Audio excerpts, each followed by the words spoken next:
같은 은혜를 내려 주시옵소서.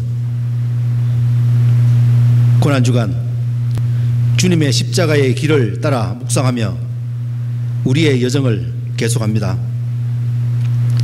그 길에 동행하시어 우리의 걸음을 인도하여 주시옵소서.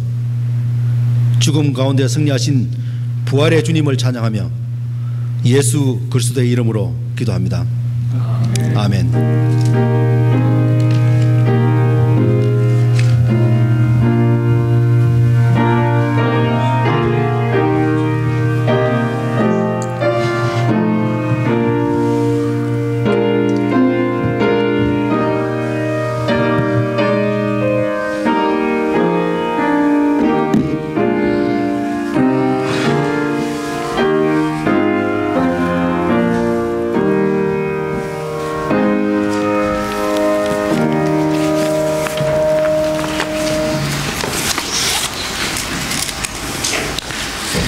교회 소식 전해드리겠습니다. 4월의 말씀과 4월의 기도 제목 늘 기억하시기를 부탁드립니다. 오늘은 종려주일입니다. 주님께서 십자가에 달리실 것을 예측하시고 그런 위험에도 불구하고 예루살렘을 향했던 그 예수님의 사랑과 사명을 기억하시기를 바랍니다. 다음 주일은 부활주일로 지키게 되겠습니다. 예배 중에 성례식과 부활절 특별언금이 있습니다.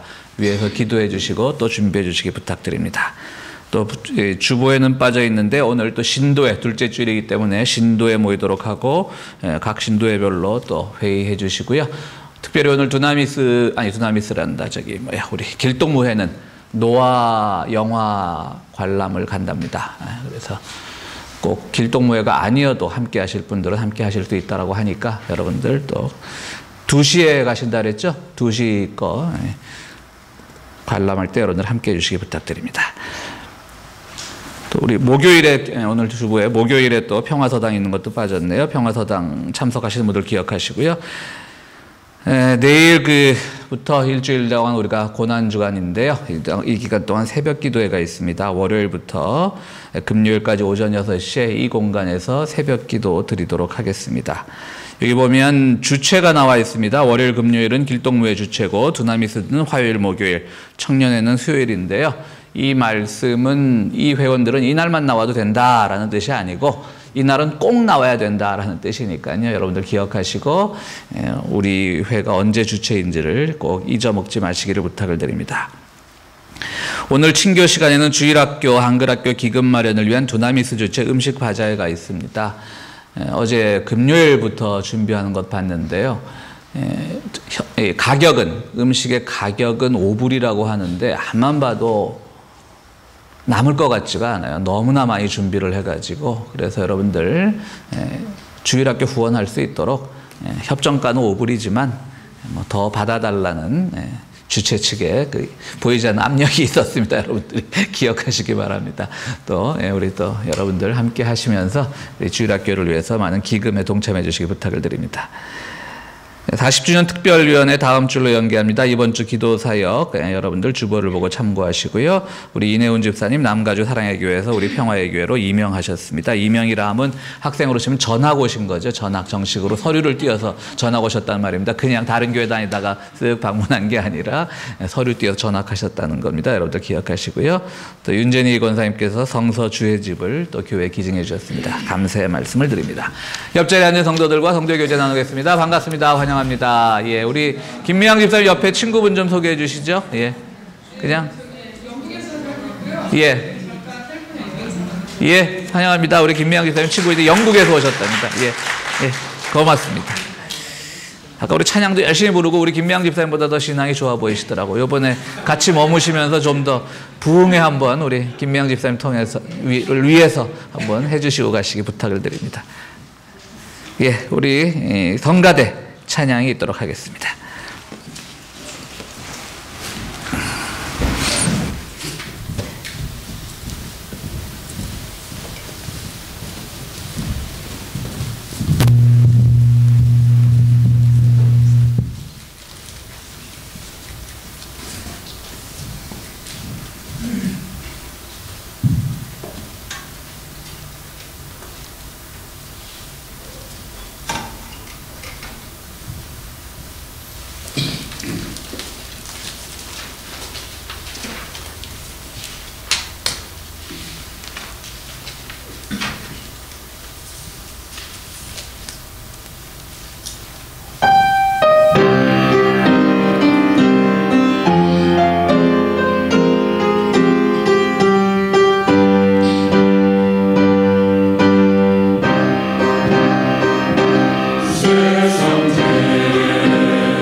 영생 확신의 말씀 종려주일 교독문을 함께 교독하시겠습니다.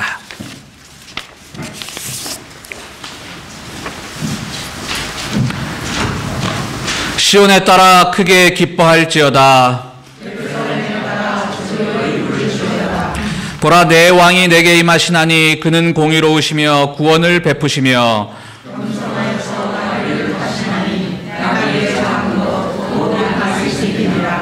내가 에브라임의 병거와 예루살렘의 말을 끊겠고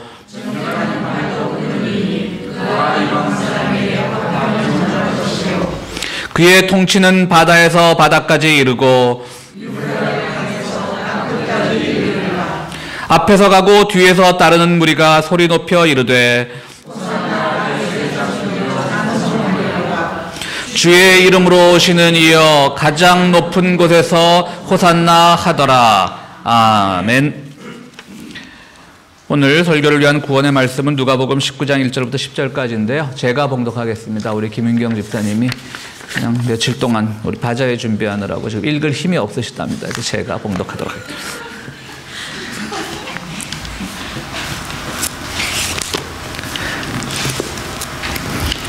누가복음 19장 1절부터입니다. 예수께서 여리고에 들어가 지나가고 계셨다. 삭개오라 하는 사람이 거기에 있었다. 그는 세관장이고 부자였다.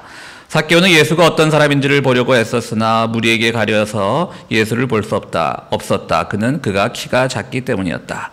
그래서 그는 예수를 보려고 앞서 달려가서 뽕나무에 올라갔다. 예수께서 거기를 지나실 것이기 때문이었다. 예수께서 그곳에 이르셔서 쳐다보시고 그에게 말씀하셨다. 삭개오야, 어서 내려오너라. 오늘은 내가 네 집에서 묵어야 하겠다. 그러자 삭개오는 얼른 내려와서 기뻐하면서 예수를 모셔들었다. 그런데 사람들이 이것을 보고서 모두 수군거리며 말하였다. 그가 죄인의 집에 묵으려고 들어갔다. 삭개오가 일어서서 주님께 말하였다. 주님 보십시오. 내 소유의 절반을 가난한 사람들에게 주겠습니다. 또 내가 누구에게서 강제로 빼앗은 것이 있으면 4배로 하여 갚아주겠습니다. 예수께서 그에게 말씀하셨다. 오늘 구원이 이 집에 이르렀다. 이 사람도 아브라함의 자손이다. 인자는 잃은 것을 찾아 구원하러 왔다. 아멘.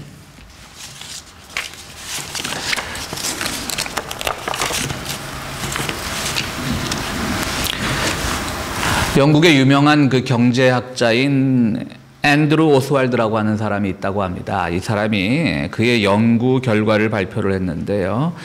사람이 그 행복하려면 얼마만큼의 돈이 있어야 행복한가? 경제학이라는 분야가 굉장히 어려운 학문 같은데 요즘 경제학자들이 좀 한가한 모양입니다. 그래서 그냥 어떤 세계적인 경제 동향 뭐 이런 걸 연구하는 것이 아니라 사람에게 얼마만큼의 돈이 있어야 행복한가를 이 앤드루 오스왈드라고 하는 경제학자가 연구를 했다고 합니다. 얼마 같습니까, 여러분들? 이분의 연구에 따르면 그것이 2000년대 초기 연구인데요. 그 당시로 약 100만 파운드, 영국 화폐 기준이죠. 100만 파운드면 한 150만 불 정도 됩니다. 그 사람이 한 150만 불 정도가 있어야 행복하다는 겁니다. 그런 거 보면 우리 교인들은 다 불행하신 분들입니다. 근데 저는 뭐 150만 불은커녕 저희 집은 뭐 1,500불의 은행 잔고가 없어도 항상 저는 행복한 것 같습니다. 여러분들이 있어서 행복하고 뭐 다 좋습니다. 우리 병원에서 일하는 김미양 집사님이 저보고 항상 한번 그러더라고요. 왜 조울증이라는 병이 있지 않습니까? 사람이 뭐 우울하면 우울하든지 그래야 되는데 한 번은 막 좋았다가 그러니까 조증적인 증상이 나타났다가 한 번은 또 슬펐다가 막 우울하고 그러면 참 옆에서 피곤하죠. 조울증이라는 그 병이 있는데요. 김미양 집사가 저보고 목사님은 조증 환자 같아요. 그러니까 항상 이렇게 좀 이렇게 업돼 있다는 거죠. 항상 뭐 좋게 말하는 뜻이겠죠. 행복해 보인다는 뜻입니다. 결국 돈이 다 행복의 가치는 아닌 것 같습니다. 특별히 저 같은 경우는 지난 3주간 무척 행복했는데 집사람이 오면서 조금 행복지수는 떨어졌습니다만 어쨌든 여러분들 모두도 이 150만 불은 없어도 다 행복하신 우리 평화의 교회 교인들이라고 믿습니다. 이분이 그 조사를 다 하고 나서 결론에 이런 결론을 내렸습니다. 참 재밌는 결론인데요. 150만 불이 있으면 행복한 것이 꼭 그렇다면 객관적 기준이냐? 그렇지는 않다라고 하는 것이죠. 사람들은 결국에 그의 행복을 결정하는 것은 다른 사람에 비해서 내가 얼마를 가지고 있냐에 따라서 행복이 결정된다. 경제학자가 마치 윤리학자처럼 이런 결론을 내렸습니다. 그러니까 돈으로 결국은 이분이 내린 결론도 돈으로 모든 것이 환산될 수 없다라고 하는 뜻이겠죠.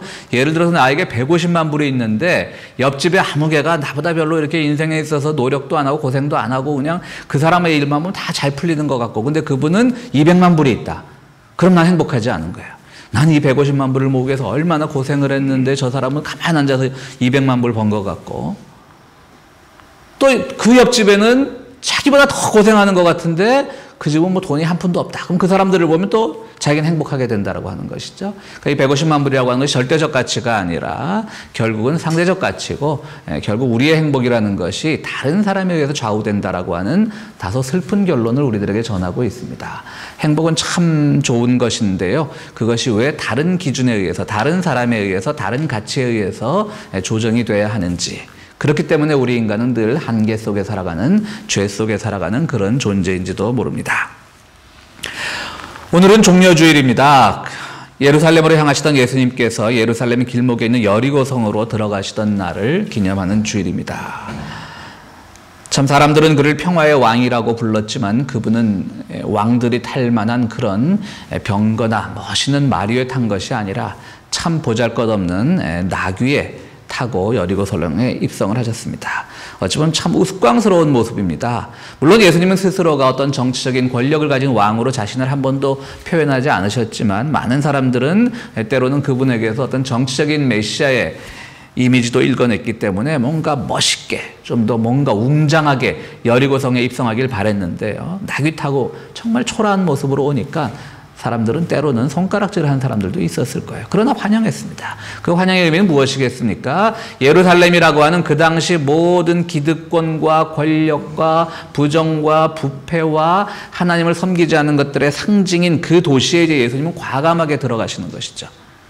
그런데 과감하게 들어갈 때 뒤에서 이 혁명을 성공시킬 만한 많은 군사들을 이끌고 엄청나게 큰 병거, 한 말 8마리가 이끄는 그런 병거를 타고 입성하시는 것이 아니라 그야말로 터벅터벅 나귀를 타고 입성을 하셨습니다. 그럼에도 불구하고 예수님을 향한 사람들의 기대가 얼마나 컸기에 이렇게 호산나, 주님 우리를 구원하여 주십시오라는 뜻을 가진 그 말을 외치면서 예수님을 환영했습니다. 손에는 그 이스라엘의 상징인 종려나무를 흔들면서 환영을 했던 것이죠. 그것이 바로 종려주일이고, 그러나 예수님에게 다가온 그 앞으로의 일주일의 시간은 너무나 힘들고 어려운 시간이었던 것이죠. 그 속에서 고통을 당하셨고 고난을 당하셨고 결국은 금요일에 십자가에 못 박히시게 되었던 겁니다. 아까 우리 장로님도 기도해 주셨지만 많은 사람들이 환영을 했지만 그들은 단 5일 만에 어떤 배신하는 목소리로 바뀌었습니다. 그러나 모든 사람들이 배신을 했던 것은 아닙니다. 오히려 그전에는 예수님의 삶과는 전혀 다른 삶을 살았지만 우리 예수님을 만나면서 변화되고 인생의 참 행복이 무엇인지를 찾은 사람도 있습니다. 오늘 본문에 나왔던 우리가 잘 아는 그 당시 여리고의 세관을 맡고 있던 세관장 삭개오의 이야기입니다. 사실 그 당시 세리라는 직업이 성경에 많이 나오긴 하지만요. 뭐 예수님의 제자 중에 마태도 세리 출신이죠. 항상 그 세리들은 남의 돈을 착취하는 그런 이미지가 많은 직업입니다. 그런데 그 중에서도 세리장이라고 하면 뭐 세무서장쯤 됩니다. 얼마나 더 큰 파워를 가지고 있겠습니까? 특히 여리고는 당시에 그 무역을 하던 그런 관세청이 있던 곳이라고 합니다. 요즘 말로 하면 이제 무역 관세를 매기던 관세청이 있는 곳이니까요. 이거는 뭐 정말 뭐 빌라도 총독도 부럽지 않은 그런 자리일 수 있는 거죠. 엄청난 무역량이 있고요. 그리고 당시 뭐 이 삭개오를 설교할 때마다 늘 드리는 말씀이지만 당시 이스라엘의 로마죠. 어쨌든 당시 이스라엘을 지배하고 있던 로마인데요. 로마가 이스라엘 측에 제시했던 그 세법 제도는 어떻게 됐냐면 이 지역에서 얼마만큼의 세금을 징수해서 로마에 내면 되는 겁니다. 바꾸어 말하면 뭐 몇 프로라고 하는 것이 아니라 액수로 정해져 있는 거예요. 그렇다면 그 액수보다 더 많이 걷어서 나머지 가지는 것이 바로 세리장의 몫인 겁니다. 그러니까 여리고 지역에서는 뭐 요즘 환산으로 한다면 뭐 1년에 뭐 몇 천만 불을 세금으로 내라라고 하면 그 이상 걷는 건 세리장의 몫이 되니까 얼마나 그야말로 고무줄 잣대를 가지고 그렇게 부정과 부패를 했겠습니까? 그런 사람이 바로 삭개오였습니다. 물론 삭개오는 세리장이라는 말 한마디로 그렇게 삭개오의 이전의 삶들이 부정하다라고 우리가 추측하는 것이 무리는 있겠습니다만은 어쨌든 이 세무행정이라고 하는 것은 미국은 어떨지 모르겠습니다만 한국은 여전히 뭐 신문 보면 뭐 며칠 걸러 한 번씩 세무행정에 있어서 누가 구속이 되고 잡혀가고 이러지 않습니까? 지금 시스템이 잘 돼 있는 이 시대에도 그런 일들이 비일비재한데 뭐 그 당시는 우리가 말해 무엇하겠습니까? 뭐 삭개오가 정말 남의 것을 많이 뺏었다라고 하는 성서적인 표현은 없지만 혹시 정말 그는 깨끗한 사람이었다면 좀 미안한 얘기지만 어쨌든 그 당시 세리장이라는 직업으로 봤을 때 그에게는 그런 추측이 가능한 부분이 있습니다.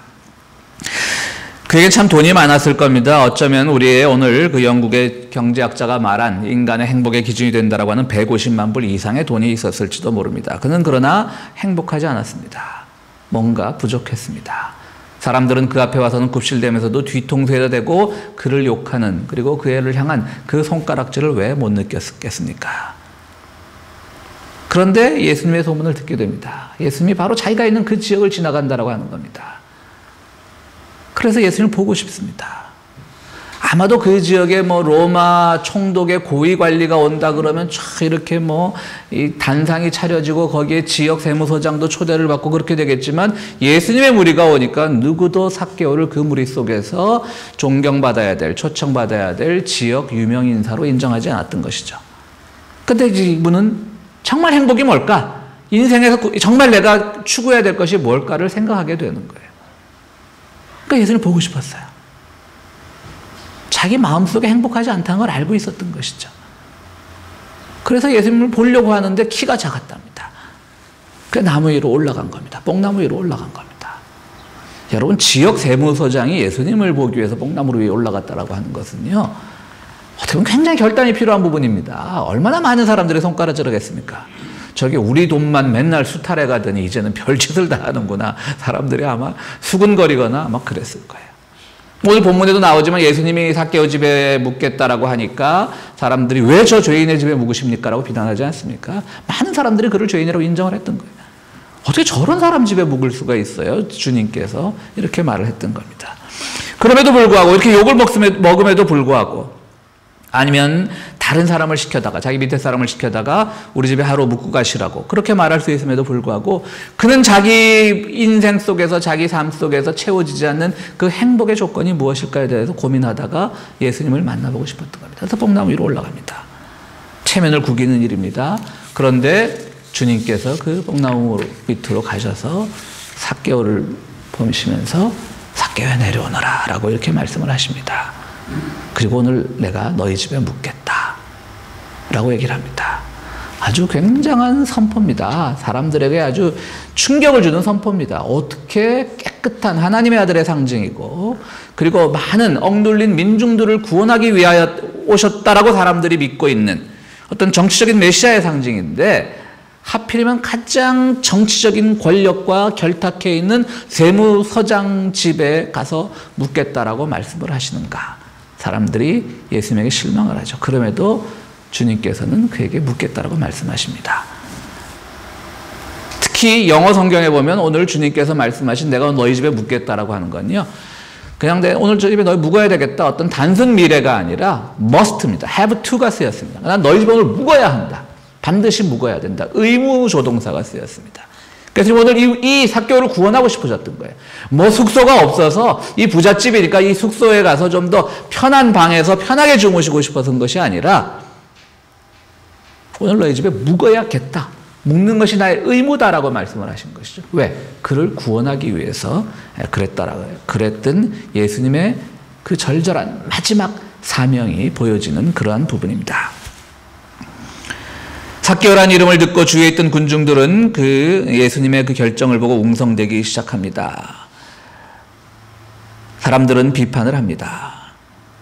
근데 주님께서 어떻게 삭개오야 내려오너라 이렇게 삭개오라는 이름을 아셨을까? 어떻게 하셨을 것 같아요? 아무튼 저는 이런 추측을 해봅니다. 예수님 제자 중에 그 세리 출신 마태가 알페오 마태가 가르쳐줬을 것 같아요. 아, 저 사람이 삭개오라는 사람인데요. 이 지역에서 아주 악명 높은 세금쟁이입니다. 저는 그 사람에 비하면 아주 깨끗했습니다. 아마 이런 말도 했을 것 같아요. 그래서 삭개오야 내려오너라.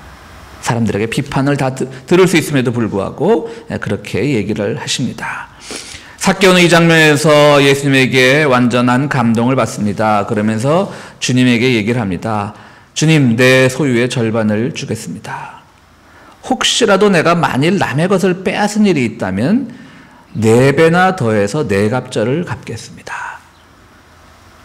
바꿔 말하면 본래 이 구약의 율법을 다룬 레위기 5장에 보면요. 즉 모세의 율법에 따르면 사람들이 남의 것을 부당 이득을 취했을 때는 원금에다가 벌금조로 5분의 1만 더하면 됩니다. 예를 들어서 우리가 누군가로부터 1000불의 부당 이득을 취했다라고 하면 그래서 그것이 제사장들에게 재판에 넘겨졌다라고 한다면 거기서는 1000불의 5분의 1인 200불을 더해서 도합 1200불을 돌려주는 것이 레위기의 율법이었습니다. 그런데 삭개오는 그렇게 하지 않습니다. 오늘 내가 남의 것을 빼앗은 일이 있으면 4000불을 갚겠습니다. 4배를 갚겠습니다 하는 겁니다. 그리고 재산의 절반을 내놓겠습니다. 이렇게 얘기합니다. 여러분 누가복음 18장 바로 오늘 19장 전에 있는 18장에 어떤 얘기가 나오냐면요. 어떤 부자 청년이 나 주님을 쫓아가고 싶습니다 라고 말하니까 주님께서 뭐라고 말씀을 하시냐면 네가 가진 모든 것을 재산을 다 팔아버리고 나를 따르라 라고 말씀을 하셨거든요. 그러니까 그 부자 청년은 어떻게 되죠? 그건 좀 못하겠습니다 라고 다시 발걸음을 돌리지 않습니까? 저는 삭개오가 굉장히 영리했던 사람 같아요. 계산이 빠른 사람 같아요. 그 부자 청년의 얘기를 들었을지도 모르죠. 근데 또 다 바칠래니까 그러니까 나는 한번 반 갖고 한번 좀 딜을 해본 것 같아요. 나는 반을 바치겠습니다. 그 예수님 눈치를 한번 딱 보니까 아마 주님이 좀 마음에 좀 이렇게 내키하지 않으셨다고 느꼈는지 그러면 남의 것을 뺏은 적이 있으면 4배를 더 갚겠습니다 라고 말을 하는 거죠. 근데 주님은 받아들이셨어요. 잘했다 그랬어요. 오늘 구원이 이 집에 있으리라고 했어요. 부자 청년에게는 다 버리라고 하셔놓고 오늘 삭개오에게는 반만 내겠다라고 해도 수용을 하셨습니다. 무슨 의미일까요? 주님께서는 어떤 물질의 양을 보셨던 게 아니란 겁니다. 누구는 이만큼을 바쳐야 되고 누구는 반을 바쳐야 되고 누구는 10분의 1을 바쳐야 되고 누구는 없어서 아예 안 바쳐야 되고 그것이 중요한 것이 아닌 거예요. 우리 교회 헌금 생활도 마찬가지. 양이 중요한 것이 아니라 우리의 열정과 우리의 마음과 정말 내가 드리는 이 과정을 통해서 어떤 변화가 나한테 올 수 있는지 그리고 나는 어떤 희생을 경험할 수 있는지를 주님께서는 그 부분을 보시는 겁니다. 그 마음을 보시는 겁니다. 양을 보시는 게 아닙니다. 근데 안타깝게도 누가복음 18장에서 이 부자 청년은 다 바치라고 하니까 그냥 따라갔으면 되는데 이건 못하겠습니다라고 하는 것이죠. 그만큼 그에게는 아직 그가 가지고 있던 그 재산이 더 소중해 보였던 것이죠. 그래서 삭개오는 비로소 그가 행복한 감정을 느끼게 됩니다. 이 집에 오늘 구원이 있을 것이다. 그는 얼마나 많은 재산을 모으기 위해서 얼마나 많은 비난을 감수하고 또 해서는 안 될 짓을 했겠습니까? 그것이 행복을 가져다 주지 못했습니다. 이제 그에게 인생에 있어서 구원이라고 하는 최대의 행복을 가져다 주는 것은 바로 무엇을 잃어버려도 되는 것이고 그 잃어버린 자에 무엇을 얻어야 되는 것인가를 깨닫게 되는 지혜를 얻었던 겁니다. 여러분 구원이란 믿음이란 무엇입니까? 그것은 내가 주님의 가르침에 비추어서 잃어도 될 것과 반드시 얻어야 될 것에 대한 지혜를 갖는 것이 바로 믿음의 기초입니다. 그러나 많은 사람들은 그렇게 살지 못합니다. 잃어야 될 것과 얻어야 될 것이 그것이 가치가 전도되어서 뒤바뀌어져서 우리는 잃어도 될 것을 얻으려고 노력을 하고 얻어도 될 것을 그냥 무심히 잃거나 버리는 경우가 많이 있습니다. 삭개오는 지금까지 그러한 삶을 살아왔지만 이제는 잃을 것과 얻을 것에 대한 지혜가 생기게 되었던 겁니다. 바로 주님께서는 그의 열정을 통해서 그것을 보시고 삭개오에게 구원을 선포하셨던 겁니다. 그는 분명 죄인입니다. 그는 많은 민중들의 피를 수탈했을 것입니다. 분명히 그의 죄는 물어야 마땅하지만 주님께서는 지금 그가 그 죄를 씻기를 원하고 그것이 행복의 기준이 아니었다는 것을 깨닫기를 원하고 있고 그래서 많은 사람들이 비난함에도 불구하고 놀림감의 대상이 될 정도로 뽕나무 위에까지 올라가서 주님을 만나려고 했던 그 정말 행복과 인생의 진실에 대한 그 마음을 주님께서 보시고 그를 수용을 하셨던 것이죠. 그래서 내가 사람들의 그 여론에 져서 정말 삭개오를 외면한다면 정말 잃어버리는 거잖아요. 그때 구원해야 될 사람을. 그러니까 주님께서 뒤에서 주님을 향한 그 비난의 소리에도 불구하고 난 오늘 너희 집에 반드시 묵어야 된다 라고 하면서 그에게 구원을 선포를 하셨던 겁니다. 마르트 로뱅이라고 하는 프랑스 여인이 있었습니다. 1902년에 태어나서 1981년에 죽은 사람인데요. 그는 프랑스 남부의 한 성당에서 평생을 산 사람이었습니다. 그는 16살 때인 1918년에 원인 모를 병에 걸려서 온몸이 마비되어 갔습니다. 이 여인은 고통 중에서도 하나님이 나를 특별한 방법으로 부르시는구나 라고 느끼고 나서 그는 자기가 비록 육신은 잃었지만, 육신의 건강은 잃었지만 주님을 얻어야 되겠다는 그 열정으로 매일 기도를 하게 됩니다. 모든 것을 26살 때는 모든 신체 기능이 마비되었습니다. 소화 기능까지 마비되어서 아무것도 먹을 수가 없었습니다. 씹을 수도 없었습니다.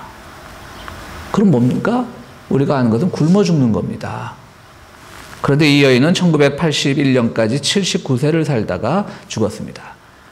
유일하게 뭘 먹었냐면 가톨릭은 매주 성찬식을 하지 않습니까? 성찬식 빵만을 먹은 거예요. 조금. 그것만 소화가 되는 거예요. 나머지는 다 토하고.